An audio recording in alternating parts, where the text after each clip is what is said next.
안녕하세요. 칠순이 코앞인 평범한 60대 후반 여자입니다. 인생의 갖은 풍파를 겪다 보니까 어느덧 삭신이 쑤시는 나이가 됐네요. 나이가 나이인지라 미래보다는 자꾸 지나온 과거를 생각하게 됩니다.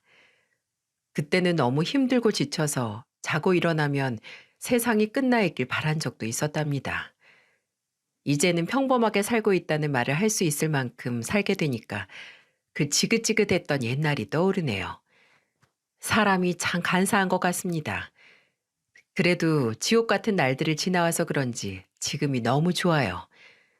대단한 부자도 아니고 근사한 집도 차도 없지만 하루 세끼 먹으면서 마음 편한 지금이 저는 인생에서 가장 행복하답니다. 지금 제 일상은 초등학교에 입학한 큰손자 학교 이야기를 듣는 게 일상이에요. 어찌나 똘똘한지 제가 다 기특해요. 유치원에 다니는 어린 손자도 있는데 형이 공부하면 자기도 따라서 공부하려고 하고 뭐든지 형이랑 함께 하려는 귀여운 손자랍니다. 옛날에 제 아들과 딸을 키울 때도 안 먹어도 배가 부른 기분이었는데 요즘 딱 그런 기분이에요. 손자들 입에 들어가는 것만 봐도 제 배가 다 부른 것 같네요. 그런데 생각해보면 자식은 부모 팔자 닮게 된다는 말처럼 제 아들은 혼자서 애들을 키우고 있다는 게 항상 마음에 걸려요. 저는 남편을 잃고 혼자서 아들과 딸을 키워야만 했어요. 정말 마른 하늘에 날벼락이 치듯이 남편은 갑작스런 사고로 세상을 떠나버렸습니다. 처음에는 믿을 수가 없어서 눈물도 안 났어요. 분명 아침까지만 해도 멀쩡했던 사람이 숨을 거뒀다는데 어느 누가 믿을 수 있겠습니까? 그때가 큰아들이 고등학생일 무렵이었어요. 큰아들도 미성년일 때였는데 제 옆에서 가장 힘이 돼준 아이예요. 그래서 저한테는 가장 아픈 손가락이나 다름없고요. 물론 10손가락 깨물어서 안 아픈 손가락 없겠지만 정말 아들만큼은 행복하게 잘 살기를 바랬죠. 돌이켜보니까 참 하늘도 무심하네요. 제 아들이 저와 비슷한 아픔을 겪게 될 거라고는 상상하고 싶지도 않았어요. 남편이 죽고 아들은 자기가 장남이라서 집안을 책임지겠다면서 저한테 다짐을 하듯 말했습니다. 엄마, 저 대학 안 갈게요. 대학교 안 가고도 저 정말 잘 살 수 있어요. 집안 신경 쓰지 말고 너 하고 싶은 대로 해. 네가 그러면 엄마가 미안해서 그래. 아니에요. 저 정말 공부라면 지긋지긋해요. 바로 취업해서 돈 벌고 싶어요. 나중에 여동생 대학교 간다고 하면 제가 도와주고 싶어요. 저보다 더 공부 잘하는 우리 막내 밀어줘야죠. 미안하다. 못난 엄마 만나서 네가 이런 생각이나 하게 만들고. 난 부모 자격도 없어. 그런 소리 하지 마세요. 저 엄마 덕분에 철들어서 이런 생각도 다 하는 거예요. 제 친구들은 아직도 정신 못 차렸잖아요. 전 일찍 철들어서 제 인생 살고 있는 거예요. 아들한테 너무 빨리 집안의 책임감을 만들어준 것 같아서 너무 미안했어요. 다른 집 애들은 엄마한테 대들기도 하고 용돈도 받으면서 사는데 제 아들은 빨리 돈 벌어서 나중에 여동생 학비 보태주겠다고 말하는데 제 마음이 너무 아팠습니다. 그때는 먼저 간 남편도 원망스럽고 능력도 없고 자식들한테 짐만 되는 제 자신도 싫었어요. 정말로 아들은 고등학교를 졸업하자마자 바로 공장에 취직했습니다. 큰 결심하고 취직한 아들이 기특하면서도 괜히 눈물이 앞을 가리곤 했어요. 부모라면 자식 하는 일 잘 되라고 밀어주고 싶은데 목구멍이 포도청 같은 현실이 착잡했어요. 그래도 아들은 씩씩하게 적응해 나가고 있었습니다. 아들은 정말로 집안을 책임지고 있었어요. 첫 월급이 나오던 날 다 같이 외식을 하자면서 세 식구 외식도 했었어요. 아들은 첫 월급이 뿌듯했는지 저와 막내딸에게 흰 봉투를 건네며 말했습니다. 오빠가 주는 첫 용돈, 앞으로는 이렇게 조금씩 줄 테니까 학교에서 필요한 거 다 사. 엄마도 부족하지만 제가 조금씩 챙겨드릴게요. 내가 이 돈을 어떻게 받아? 넣어두고 넣었어. 엄마, 저는 우리 가족이 풍족하지 못해도 부족하지 않게 살았으면 좋겠어요. 아들은 아빠의 빈자리를 가장 많이 느끼는 듯 했어요. 제가 아무리 남편 빈자리를 채워보겠다고 열심히 벌어도 부족함을 어쩔 수가 없더라고요. 그래서 괜히 제가 아들에게 짐을 준 것 같았죠. 아들은 누가 시키지 않았는데도 착실하게 저금도 했어요. 어린 나이에 갑자기 돈을 벌면 사고 싶은 것도 먹고 싶은 것도 많았을 텐데 아들은 오로지 돈 모으는 일에만 혈안이 되어 있었어요. 왜 그렇게 돈을 모으나 싶었는데 다 막내딸 때문이었죠. 자기는 대학을 못 갔지만 막내 여동생은 대학교에 꼭 입학시키고 싶다면서 아들이 입버릇처럼 말했습니다. 세상에 이런 아들이 또 있을까요? 저는 아들이 막내 여동생 생각하는 마음이 기특하다가도 사실은 대학교에 가고 싶었을지 모를 아들의 마음이 느껴졌어요. 게다가 아들은 집안의 생활비까지 보태면서도 정작 본인한테는 아끼고 아꼈습니다. 이런 모습을 대견하다고 해야 할까요? 저는 그때 아들이 생활비를 주는 날이면 마음이 너무 아파서 한밤에 혼자 눈물도 많이 흘렸네요. 제가 너무 무능해서 아들이 고생하는 것 같았죠. 그래도 아들 덕분에 똑똑했던 막내딸은 대학교에 입학할 수 있었습니다. 막내딸은 대학교 합격증을 보여주면서 눈물을 흘렸어요. 나 대학교 합격했어. 다 오빠 덕분이야. 나 정말 열심히 공부해서 오빠처럼 살게. 너는 나처럼 살지 말고 돈 벌어서 너만 잘 챙겨. 집안일은 이 오빠가 있잖아. 내가 나중에 다 갚을게. 오빠도 이제 오빠 인생 살아. 우리 가족 잘 살면 그게 내 인생이지. 우리 막내 자랑스럽다. 유난히 공부를 잘했던 막내딸은 아들의 도움으로 수도권에 있는 대학에 입학할 수 있었습니다. 제가 남편 복은 없어도 자식 복은 있었던 것 같아요. 남매가 우애 깊게 서로 의지하고 도와주면서 사는 걸 보니 마음이 놓이더라고요. 이 험한 세상에 가족이라도 힘이 되어주니까 얼마나 든든하겠습니까? 제가 살아보니까 핏줄만큼 든든한 게 없는 것 같아요. 그렇게 아들은 정말로 막내딸 등록금을 보태줬습니다. 그 덕분에 막내딸은 별탈 없이 학교를 무사히 졸업할 수 있었어요. 그렇게 앞만 보고 살다 보니 어느덧 아들도 장가갈 나이가 되어 있었고 막내딸은 대학교를 졸업하고 번듯한 회사에 입사하게 됐습니다. 아무래도 막내딸까지 자기 밥벌이를 알아서 하고 있으니 집안의 안정이 깃드는 것 같았어요. 아들은 고등학교 졸업하자마자 입사했던 회사에 여전히 다니고 있었습니다. 처음에는 아들이 공장에 취업한다고 했을 때 얼마 못 다니는 건 아닌가 했는데 아들이 잘 다니는 걸 보니 기특하더군요. 참, 아직도 제 아들을 보면 양가 감정이 듭니다. 기특했다가 마음이 짠했다가 참 눈물이 흐르는 자식이에요. 어느새 장가갈 나이가 된 아들은 30 초반에 참한 여자를 데리고 집에 와서는 결혼할 사람이라면서 인사를 시켰어요. 어린이집 선생님이었던 전 며느리는 첫인상이 새초롬하고 예쁘장했습니다. 집안을 다 뒤집어 놓게 될 사람인지도 모르고 두 손을 붙들고 눈물로 환영했었네요. 인생은 참 한치 앞을 모른다지만 제 인생만 유독 어디로 튈지 모르는 공 같았습니다. 아들은 뭐에 빠졌는지 전 며느리한테 푹 빠진 얼굴이었어요. 그때는 전 며느리가 첫인상도 좋았고 싹싹하기까지 해서 큰 어색함 없이 막내딸과도 잘 지내더군요. 성격도 활발하고 부침성도 좋아서 저는 집안에 아들만한 딸이 생긴 기분이었어요. 아무래도 처음 온 시댁이 낯설 텐데도 주방에 있는 저를 보고는 주방까지 와서 저를 도우며 말했습니다. 그동안 영철 씨가 어머님 반찬이 세상에서 제일 맛있다고 하도 자랑을 해서요. 저도 어머님 손맛 어깨 넘어 배우러 왔어요. 우리 영철이가 그런 말을 했어요? 아유, 뭐 배울 게 있나. 그냥 잘 먹고 가요. 며느리도 안 알려주는 1급 비밀 같은 건 아니죠? 저 좀 알려주세요. 물론 어머님 손맛을 못 따라가겠지만 저 뭐든 다 잘 배우고 잘 해낼 수 있어요. 저는 싹싹하게 말하는 전 며느리가 예뻐 보였어요. 제가 뭘 하면 옆에서 제잘거리면서 떠들고 웃는 모습이 여고생처럼 보일 정도였죠.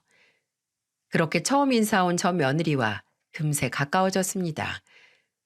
그 후 전 며느리는 큰아들이 없어도 혼자서 종종 저희 집에 놀러 오곤 했어요. 자주 봐야 정이 든다면서 같이 밥도 먹고 커피도 한 잔씩 마셨습니다. 그러다 보면 아들이 퇴근하고 집에 올 시간이었어요. 아들은 제가 전 며느리와 함께 있는 모습을 보면 한박 웃음을 짓곤 했습니다. 아무래도 결혼을 생각하고 있는 사이라서 더 그랬던 것 같아요. 전 사돈 식구들도 만나보니 전부 좋은 분들이셨고 무엇보다 제 아들이 성실해서 보기 좋다며 마음에 들어 하셨어요. 그렇게 아들과 전 며느리는 별 문제 없이 결혼을 하고 가정을 꾸릴 수 있었습니다.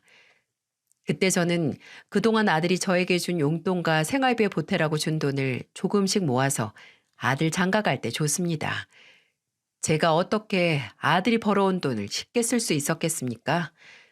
그렇게 큰 돈은 아니었지만 아들은 제가 그동안 돈을 안 쓰고 모았다는 사실에 눈물을 흘리더라고요. 아들은 울면서 손주 낳고 잘 사는 모습 보여주며 효도하겠다고 저를 안아줬어요.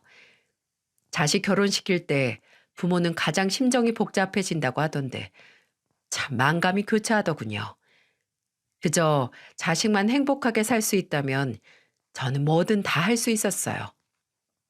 아들은 결혼 후 첫째 아들을 낳아서 키우고 있었죠. 그러다 몇 년 후 전 며느리가 둘째를 임신했을 때였습니다. 다복한 가정을 꿈꾸던 아들이 원하던 가정을 만들어가고 있다고 생각했어요. 하지만 제 아들 인생에 시련의 그림자가 소리도 없이 찾아오고 있었죠.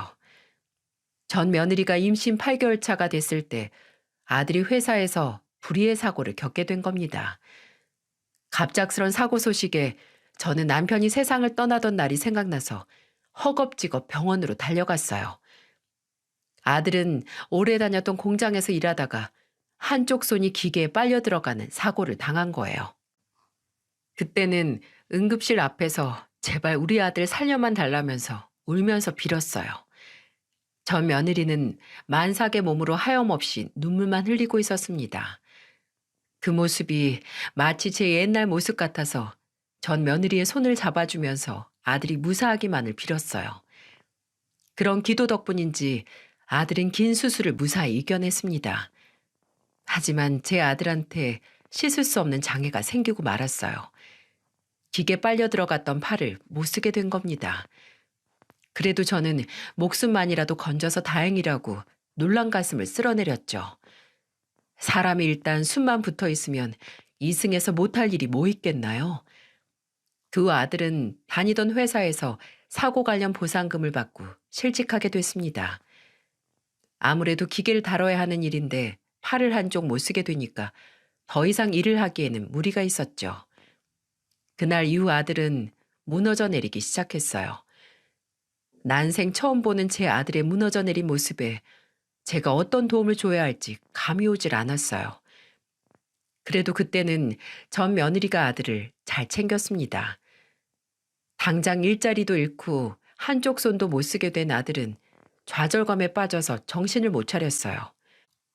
그때 전 며느리는 울기만 하는 아들 옆에서 아들을 다독이며 이렇게 말했습니다. 당신 일어나. 이렇게 울고만 있는다고 해결될 게 아니잖아. 내가 지금 뭘 할 수 있는데 나는 이제 할 수 있는 게 없다고. 저는 만삭의 몸으로 아들을 다독이는 전 며느리가 안쓰러워서 전 며느리를 내보내고 제가 아들을 달래려고 했어요. 전 며느리는 제가 오자 자리를 피해줬고 저는 그렇게 누워서 울고만 있는 아들을 다독이며 말했어요. 아들 일어나. 지금 이런다고 달라지는 거 없어. 너 가장이야. 이렇게 누워만 있는다고 이미 벌어진 일이 다시 없던 일 되는 것도 아니잖니. 처자식을 생각해서라도 힘내자. 엄마, 나 정말 죽고 싶어요.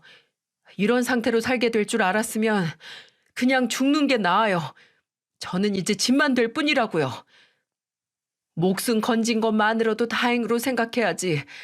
세상에 그런 말이 어딨어. 너 아빠 떠나고 내가 얼마나 힘들어했는지 기억 안 나서 그래? 아무리 그래도 숨만 붙어 있으면 사람은 어떤 일이든 할 수 있어. 엄마가 도와줄게. 제발 이제 정신 좀 차리자. 저 너무 무서워요, 엄마. 이제 어떡해요? 아들은 자신이 팔을 하나 못 쓰게 된 현실이 기가 막혀 눈물만 흘렸어요. 하긴 이런 잔혹한 현실 앞에 누가 의연할 수 있겠어요. 저도 말은 저렇게 했지만 참 답답했습니다. 그래도 아들은 처자식을 생각해서라도 할 수 있는 걸 찾으려고 훌훌 털고 일어나려고 했어요. 자기한테는 아직 두 다리와 팔 하나가 있다면서 아직 죽지 않았다고 할 수 있는 일을 찾아 나섰죠. 저는 그런 아들이 좌절하지 않도록 같이 힘을 보태줬어요. 그 무렵 만삭이었던 전 며느리는 건강한 둘째 손자를 출산했어요. 아들은 둘째 아들 안아보고는 더 확고하게 마음을 다잡았습니다. 이제는 아들이 두 명이나 되니까 이대로 있으면 안 되겠다 싶었는지 심기일전하더군요. 그리고 아들은 대리운전을 시작했어요. 아들은 처자식을 생각하면 이대로 살 수 없다고 본격적으로 일을 하러 다니기 시작했습니다. 하지만 이제 마음을 다잡고 일을 시작한 아들과 달리 전 며느리는 극심한 우울증이 찾아온 듯 했어요. 그렇게 아들 옆에서 아들을 다독였던 전 며느리인데 살 길이 까마득하다고 생각했는지 삶의 의지를 잃은 듯 보였습니다. 그때 태어난 지 얼마 안 된 둘째 손자도 겨우 돌보는 수준이었어요. 그때부터 저는 손자들을 대신 돌보기 시작했습니다. 아들이 출근하기 전에 손자들 좀 봐달라면서 저한테 맡기곤 했었거든요. 전 며느리가 우울증이 와서 무기력해져 있자 아이들도 돌보지 못했어요. 그래서 아들이 전 며느리를 대신해서 아이들 챙기는 일에 솔선수범했고요. 그렇게 전 며느리의 우울증은 나아질 기미도 없이 깊어졌고 그렇게 몇 년이 흘렀네요. 아들은 혼자서 가정을 책임지려고 고군분투였어요. 그래도 큰 손자는 유치원, 둘째 손자는 어린이집에 다닐 수 있어서 등원, 하원을 도와주면서 제가 손자들을 봐주고 있었습니다. 그런데 한 번은 아들이 제 집에서 놀고 있던 손자들을 데리고 가려는데 큰 손자가 제 손을 잡으며 말했어요. 할머니, 저 집에 가기 싫어요. 우리 집은 너무 더럽고 냄새만 나요. 집이 얼마나 더러운데 그래. 엄마가 맨날 집에서 술 마시고 쓰레기도 아무 데나 버려서 집에서 냄새 나요. 나 유치원 가면 애들이 냄새 난다고 놀린단 말이에요. 저는 큰 손자의 말에 경악을 했습니다. 아들은 큰 손자의 말에 오늘 집 청소하려고 했다면서 황급히 가려고 했어요. 저는 손자 말이 마음에 걸려서 아들과 같이 아들 부부의 집으로 갔습니다. 오죽하면 손자가 저한테 집에 가기 싫다는 말을 하겠나 싶었죠. 근심이 가득한 얼굴로 아들과 아들 부부네 집으로 갔어요. 그런데 직접 본 아들 부부의 집은 정말 처참했습니다. 정말 TV나 말로만 들어보던 쓰레기집과 다름없었어요.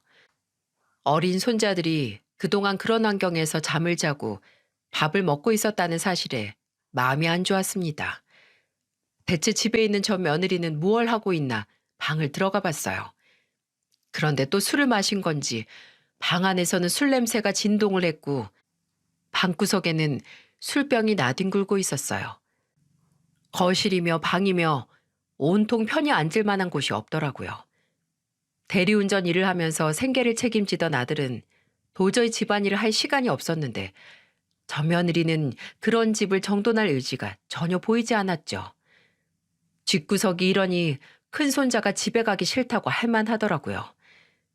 저는 술에 취해 누워있는 전 며느리를 깨우면서 말했습니다.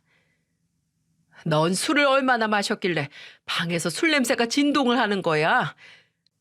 제가 술이 없으면 잠을 잘 수도 없고 숨을 쉴 수도 없는데 술도 못 마시면 제가 어떻게 살아요? 정신 차려. 애들도 오고 남편도 왔는데 집에서 이렇게 술에 떡이 되어 있으면 어떡해? 아, 그 아무짝에 쓸모없는 남편 오셨구나. 돈도 많이 못 벌면서 이젠 집안일도 못하는 짐덩이 같은 남편인데 제가 왜 이러나요? 알아서 하라고 하세요. 저는 전 며느리의 말에 머리털이 쭈뼛서는 기분이었습니다. 지금 술주정을 하는 건지 전 며느리는 제 아들을 모욕하면서 하염없이 한탄을 늘어놨어요. 그래도 살아보겠다고 밤낮으로 운전을 하면서 다니는 아들인데 이렇게 말해도 되는 건가요? 그때까지만 해도 전 며느리는 이런 사람이 아니었는데 대체 왜 이렇게 변했을까 싶었습니다. 거실에 있던 제 아들도 술주정처럼 막말을 내뱉는 전 며느리의 말을 들었는지 손자들을 데리고 밖으로 나가려고 했어요. 그 순간 화가 나서 저는 전 며느리를 보며 쏘아붙이며 말했습니다. 당장 정신 못 차려? 어린애들을 둘이나 키우고 있으면 이렇게 술만 마시고 누워만 있으면 안 되는 거지. 세상 끝난 사람처럼 왜 이러고 있어? 어머님, 저 사람 다친 순간부터 세상이 끝난 거예요. 어머님 같으면 저런 사람이랑 살 수 있으세요? 어머님은 자식이니까 그렇지. 저는 무슨 죄예요? 팔자 사나운 사람 만나서 제 인생도 꼬였다고요. 뭐? 팔자가 꼬여? 사고에 어쩔 수 없다 쳐도 그 이후에는 둘이 힘을 합쳐 될 거 아니야. 당장 일어나, 당장. 한 번만 더 애들 앞에서 취한 모습 보여봐. 그때는 내가 못 참어. 저는 전 며느리를 다그치며 말했어요. 대체 왜 이렇게 망가졌나 싶었습니다. 그래도 아들을 다독이던 전 며느리인데 그놈의 돈이 뭐라고 이렇게 됐을까요? 돈이야 있다가도 없고 없다가도 있는 거 아닌가요? 저는 그동안 아들이 살아오던 인생 방식을 보면 충분히 어려움을 이겨낼 만한 사람이라고 믿어 의심치 않았어요. 여동생 학비 챙겨가면서 살던 아들이었습니다. 그런데 전 며느리는 그런 아들 무시하면서도 아들이 힘들게 벌어온 돈을 집에서 펑펑 써대기 시작했어요. 아들 부부의 난장판 같은 집을 직접 본 이후로는 시간이 되면 아들네 집을 자주 들렸습니다. 그런데 제가 전 며느리한테 한 소리를 하고 나면 좀 달라질 줄 알았어요. 술은 좀 덜 마시는 것 같았는데 집에서 배달 음식만 먹는 건 그대로였습니다. 요즘 배달 음식 시켜보면 아시겠지만 쓰레기 정말 많이 나오잖아요. 전 며느리는 배달 음식만 먹으면서도 분리수거도 할 줄 몰랐어요. 주방 쪽으로 있던 베란다를 보면 쓰레기가 산처럼 쌓여 있었습니다. 아들이 나갈 때마다 버려도 소용없다고 할 정도였어요. 집구석에서 배달 음식만 먹으면서 쓰레기만 쌓아놓고 있으니 집에서 냄새가 안 날래야 안 날 수가 없더라고요. 그 더러운 집 거실 구석에서 놀고 있는 손자들을 보니까 더 제가 가만히 있을 수가 없었어요. 게다가 손자들은 저만 보면 배고프다며 우는 소리를 했어요. 그런데도 자기 자식들이 뭘 하는지도 관심도 없고 그저 거실에 누워서 TV만 보면서 낄낄거리는 전 며느리를 보자 화가 나기도 하고 답답했습니다. 저는 우선 집안을 치워야겠다고 생각했어요. 그래서 저는 누워있는 전 며느리를 일으키며 소리쳤어요. 일어나! 하루 종일 먹었던 거라도 치워! 이걸 다 어떻게 치워요? 돈만 있었어도 이사 가면 그만인데. 어쩜 이렇게 집구석에 돈이 없는지. 어머님, 저는요. 아무리 없는 집이라 해도 이렇게 돈 한 푼 없는 집인 줄은 몰랐어요. 뭐야? 네가 이렇게 집에서 돈만 쓰고 누워만 있으면 있던 돈도 순식간에 사라지겠다. 나가서 돈 벌어 오라는 것도 아니고 집구석 치우고 살라는 게 어려운 일이야? 당장 일어나, 당장! 저는 늘어져서 꼼짝도 안 하려는 전 며느리를 일으켜서 겨우겨우 치우기 시작했어요. 전 며느리가 청소하는 동안 저는 손자들을 돌봤습니다. 그리고 전 며느리한테 분리수거하고 오라면서 내보냈어요. 우울증이라고 가만히 누워만 있으면 되나요? 오히려 작은 거라도 하나씩 움직이기 시작해야 삶의 의욕이 생기는 거죠. 게다가 처음에는 우울증으로 생각했던 전 며느리의 증상은 그냥 화내고 무작정 떼쓰기만 하는 애 같았어요. 그래서 아들도 같이 지쳐갔습니다. 말로는 우울증이라고 하는데 전 며느리는 우울증 걸린 사람이 아니라 지금 상황이 다 마음에 안 드는 사람 같았달까요? 한 번은 막내딸이 쉬는 날이라면서 아들네 집에 놀러 왔었어요. 그동안 저를 통해서 대충 사정 알고 있던 막내딸은 조카들 걱정된다면서 온 거예요. 막내딸은 회사 근처에서 혼자 살고 있었는데 바빠서 못 오다 오랜만에 본 조카들을 보고 경악을 했습니다. 그런데 전 며느리는 오랜만에 본 막내딸을 보며 말했어요. 아가씨는 살만한가 봐요. 그렇게 살게 만들어준 게 오빠잖아요. 근데 왜 오빠 저렇게 되니까 모른 척하고 혼자만 잘 먹고 잘 살고 있나요? 저 그동안 조카들 입고 먹는 거 다 보내고 있었어요, 언니. 그리고 새언니가 이렇게 할 말은 아닌 것 같은데요? 애들만 사람이에요? 나 우울증 환자라니까요? 나 이 자리에서 혀 깨물고 콱 죽어버릴 수도 있는 사람인데 나부터 돈 좀 줘봐요. 먹고 죽을래도 돈이 없어서 못 죽는데 나도 돈 좀 달라니까요? 돈 주면 집 청소도 하고 애들 잘 키워볼게요. 큰손자는 갑자기 죽어버리겠다는 전 며느리의 말에 울음을 터뜨렸어요. 특히 큰손자는 말도 제법 알아들을 시기라 가슴이 철렁했습니다. 형이 우니까 아우도 운다고 작은 손자도 눈물을 터뜨렸어요. 그런데 애들이 울면 엄마로서 달래야 하는 거 아닌가요? 전 며느리는 갑자기 우는 애들을 보면서 소리를 지르면서 말했어요. 내가 울지 말라고 했지. 울면 돈 나오는 것도 아닌데 왜 울어? 뚝 그쳐. 전 며느리가 애들한테 하는 소리는 참 가관이었어요. 저는 듣자 듣자 하니 기가 막혀서 전 며느리를 보며 한마디 했습니다. 그렇게 돈 타령한다고 돈 떨어져? 왜 엄한 애들을 잡어? 너 돈 있으면 술 마시거나 배달시켜 먹거나 하겠지. 너 지금도 내 아들이 벌어오는 돈 헤프게 쓰고 있는 거 모를 줄 알아? 너 이제 용돈도 쓰지 말고 한 푼이라도 아껴. 어머님이 뭔데요? 제가 누구 때문에 이렇게 사는데요? 누가 너 멱살 끌어다 앉혀놨어? 왜 가족들한테 화풀이야? 제가 단호하게 말하자 전 며느리는 억울하다며 목 놓아 울었어요. 막내딸은 황당했는지 말을 잇지 못했습니다. 정말 손자들만 아니었으면 당장이라도 내쫓고 싶었습니다. 참 애들 엄마로 자격 없는 사람인 걸 아는데도 제가 함부로 그 천륜을 끊을 수 없더라고요. 그러던 어느 날 아들이 손자들을 보고 있길래 물어보니 아들이 이렇게 말하더라고요. 그 사람 돈 벌겠다고 나갔어요. 대리운전으로 몇 푼이나 버냐고 한탄만 하더니 자기가 벌겠대요. 차라리 그렇게 나가 있는 게 나아요. 정말 저도 답답해서 더는 못 살겠어요. 그런데 그렇게 돈 타령하던 전 며느리는 자기가 돈 벌겠다면서 큰 소리를 치고 나간 후부터 아들 부부 사이에는 새로운 문제가 생기기 시작했습니다. 이상하게 전 며느리가 이틀씩 집에 안 들어오기도 하고 밤늦게 집에 들어오기 시작하는 거예요. 처음에는 답답해서 아들한테 뭐 하고 다니는지 알아봐야 되는 거 아니냐고 했어요. 하지만 아들은 포기한 듯 그냥 나가서 자기 할 일 하게 두는 게 낫다면서 말하더군요. 하지만 아무리 봐도 이상했어요.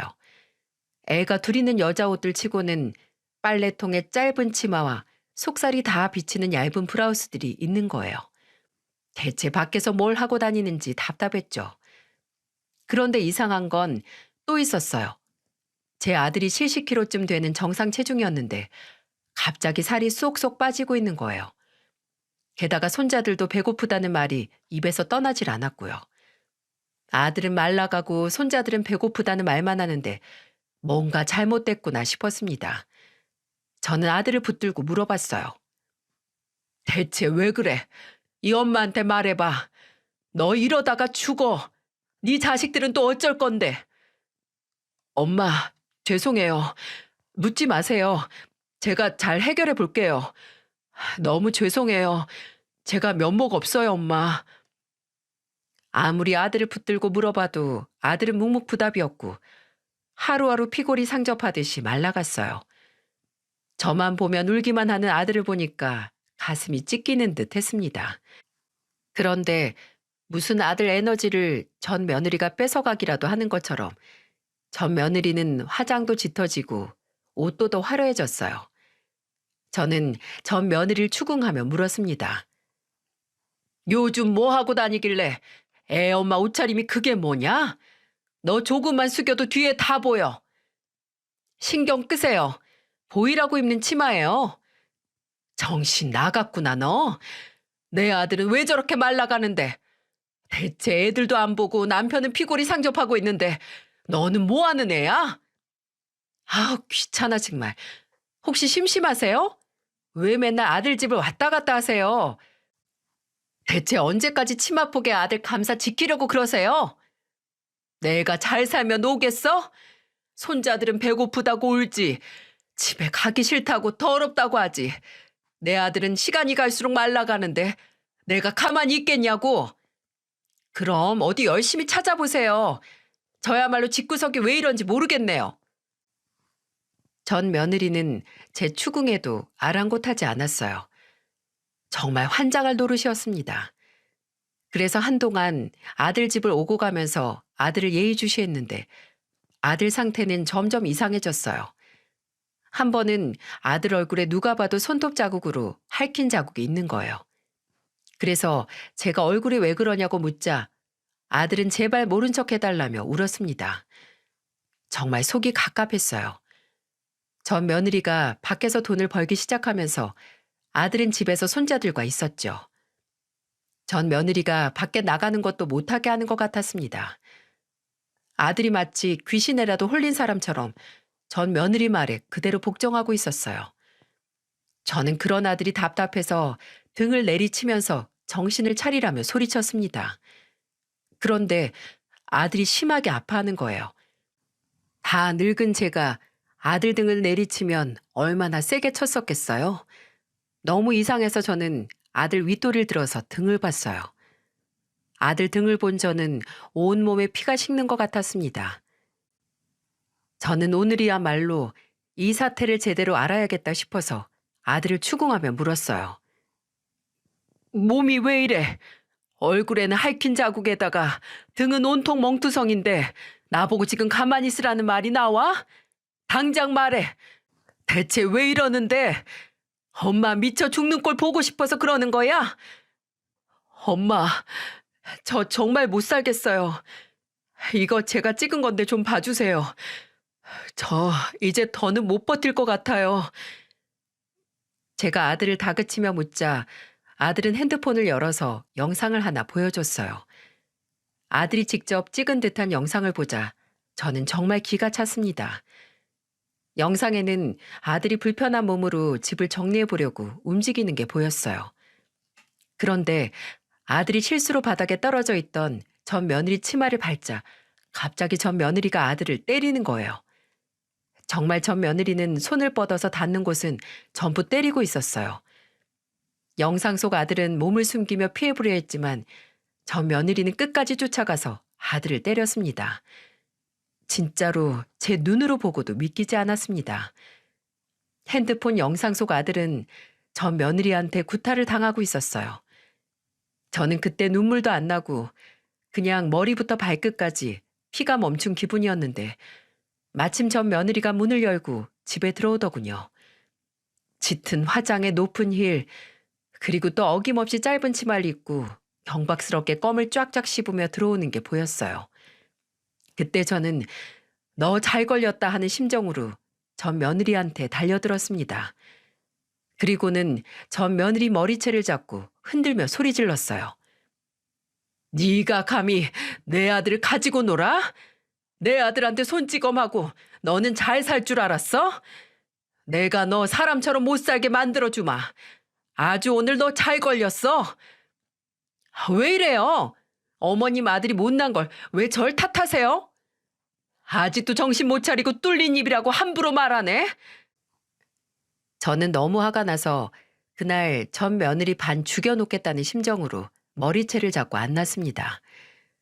그 순간 소리 지르면서 살려달라는 전 며느리의 외침에도 아랑곳 않고 며느리 허리를 다리로 걷어찼어요.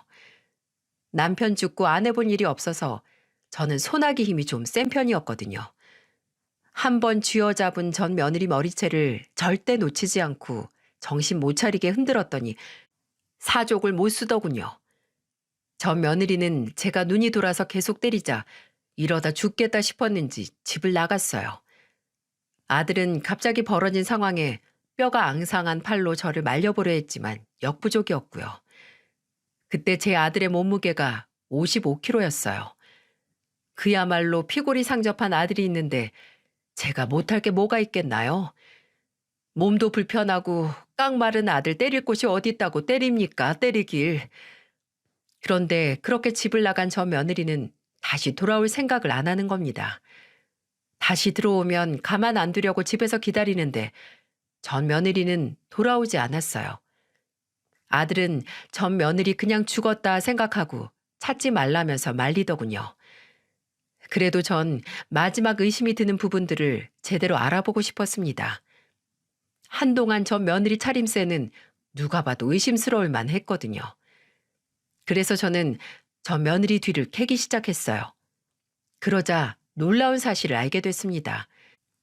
그동안 전 며느리는 노래방 도우미로 일하고 있던 거예요. 그러면서 제 아들을 그렇게 쥐잡듯 잡고 살았다니 기가 막힐만 했어요. 그런데 그때 전 며느리가 어떻게 문자를 남겼는 줄 아세요? 저한테 두드려 맞고 도망 나간 저 며느리가 이렇게 문자를 보냈더군요. 저 다른 남자 아이 임신했으니까 찾지 마세요. 애들은 어머님 손자니까 어머님이 키우세요. 세상에 이런 문자만 남기고 사라진다는 게 말이 되나요?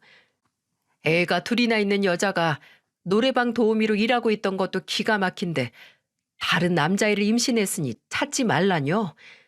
정말 개념이 상실한 사람 아닙니까? 저는 가만히 있을 수 없었어요. 제 아들과 두 손자들을 위해서라도 제가 이런 개념 없는 사람 가만 안 둔다면서 이를 갈았어요. 저는 전 며느리 행적을 찾기 위해 수소문했고 결국 전 며느리가 다니던 노래방에서 그 행적을 찾아냈어요. 전 며느리는 노래방에서 일하다가 만난 손님과 눈이 맞아서 동거를 하고 있다는 거예요. 세상에 이렇게 뻔뻔할 수가 있나 싶었습니다. 게다가 그 남자랑 살겠다고 너무 당당하게 이혼까지 요구했고요. 저는 외도 증거 잡아서 위자료에 양육비까지 챙겨받으려고 이를 갈았습니다. 제가 아들과 손자를 위해서 해줄 수 있는 건 이것뿐이었어요. 저는 전 며느리가 동거를 하는 남자가 멀지 않은 곳에서 자동차 공업사를 하고 있다는 걸 알게 됐습니다. 그래서 저는 고민할 틈도 없이 찾아갔어요. 손자들 두 놈 양손에 잡고 공업사까지 찾아갔습니다. 저는 도착하자마자 공업사 앞에서 큰 소리로 외쳤어요. 여기 공업사 사장이 상간남이라면서? 내 아들 위자료 내놔, 이 나쁜 놈들아. 남편의 자식까지 버리고 행복하게 살 줄 알았어? 내가 지구 끝까지 쫓아가서 위자료 받아낼 거야. 저는 공업사 앞에서 고래고래 소리 질렀고 근처에 있던 사람들이 전부 나와서 저를 봤습니다. 공업사 사장은 당황한 듯 저를 보며 무슨 일이냐고 물었고 저는 전 며느리에 대해 말했어요. 그러자 그 남자는 보는 눈도 많으니 따로 이야기하자며 저를 사무실로 데리고 가더군요. 얼떨결에 손자들도 같이 들어갔는데 아이들이 들을까봐 다른 직원에게 애들을 부탁했어요. 그리고 저는 전 며느리와 바람을 피는 그 남자를 보며 진지한 목소리로 말했습니다. 지금 동거 중인 여자, 애 딸린 유부녀인 거 알고 만나는 거예요? 무슨 그런 말을 하세요? 유부녀라뇨? 그 사람 유부녀 아니에요. 저한테 결혼 안 했다고 말했어요. 저는 정말 몰랐어요. 결혼을 안 했다고요? 그럼 제 아들이랑 살던 여자가 귀신인가 봅니다. 손자들은 분명 엄마라고 부르는데 애가 없었다고 하니까 황당하네요. 저는 아무것도 모르는 그 남자 앞에 전 며느리와 아들 손자가 있는 가족 사진을 내밀어 보여줬어요. 그런데 그 남자는 정말 아무것도 몰랐는지 토끼 눈을 하고 보는 거예요. 정말 간도 크구나 싶었습니다. 자초지종을 들어보니 이 남자도 잘못 걸린 거였어요. 전 며느리는 노래방에서 손님으로 만난 남자한테 처녀인 척 접근해서 꼬신 거였습니다. 자동차 공업사 운영하면서 돈도 있는 남자 같으니까 아예 작정하고 꼬신 거였어요. 그 남자는 정말 유부녀인 줄 몰랐고 현재는 그냥 임신했다길래 동거 중이라면서 해명했습니다. 그때 누군가 다급하게 사무실 문을 열고 들어왔어요. 문자 남기고 도망갔던 전 며느리였죠. 저는 전 며느리 얼굴을 보자 기가 막혀서 비아냥거리며 큰 소리로 외쳤습니다.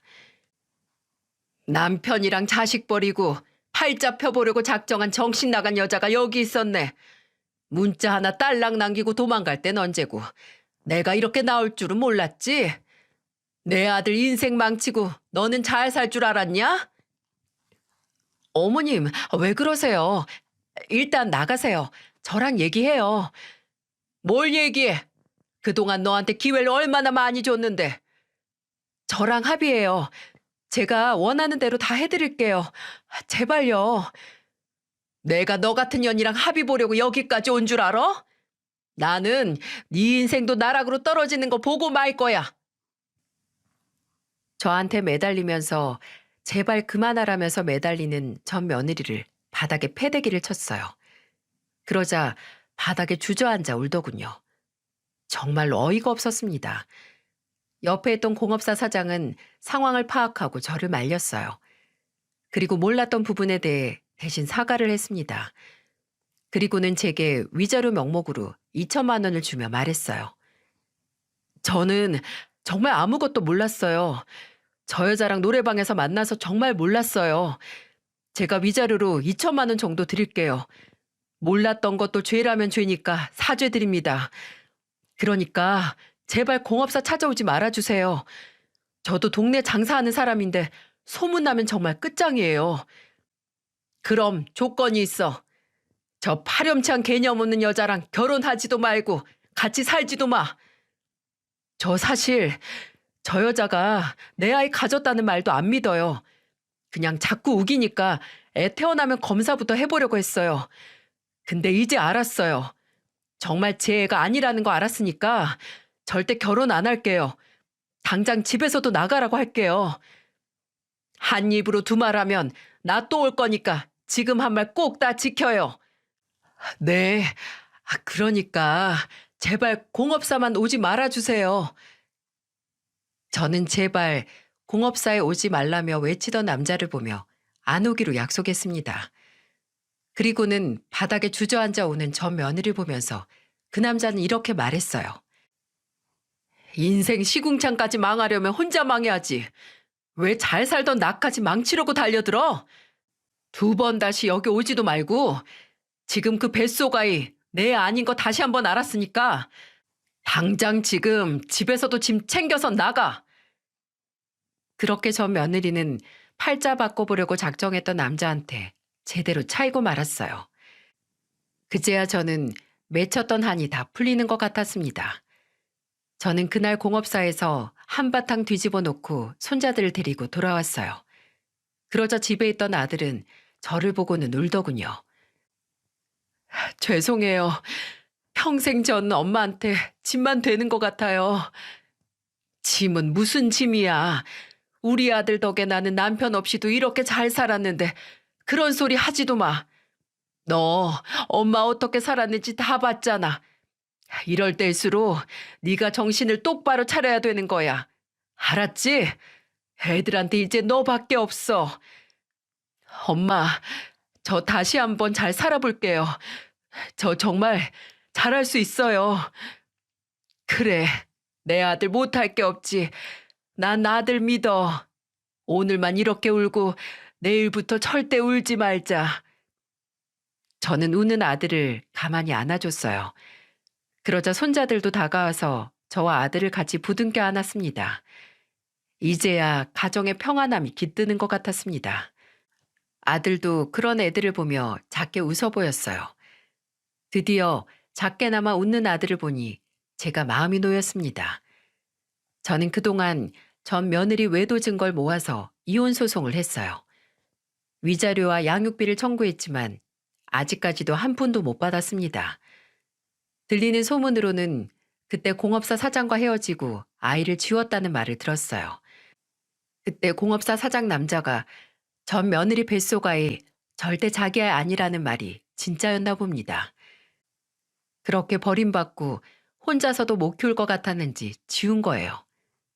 어쩌다 저런 개념 없는 여자한테 소중한 새 생명이 찾아왔나 모르겠어요. 참 생명이 안타깝다는 생각만 드네요. 지금은 어디서 죽었나 살았나 소식도 모르고 살고 있답니다. 양육비도 우선 나라에서 미리 받는 게 있어서 받고만 있고요. 저는 아들과 손자와 같이 살면서 손자들을 챙기고 있습니다. 지금은 손자들이 엄마 없이도 더 건강하게 잘 크는 것 같아요. 예전에는 애들이 어둡고 어딘가 기죽어 보였는데 이제는 더 밝고 건강해 보여요. 첫째 손자가 얼마 전 초등학교에 입학했는데 수학을 아주 잘해요. 학교에서 100점 맞았다고 시험지를 자랑하는데 얼마나 귀여운지 모른답니다. 둘째 손자도 형이 하면 무조건 본인도 하겠다면서 따라해서 뭐든지 혼자서 척척 해내요. 이래서 애들은 외동보다는 형제가 좋다고 하는 것 같네요. 세상에 핏줄만큼 의지되는 사이가 없는 것 같습니다. 제 아들도 아들들을 생각해서 새로 일자리 알아본다고 분주해졌어요.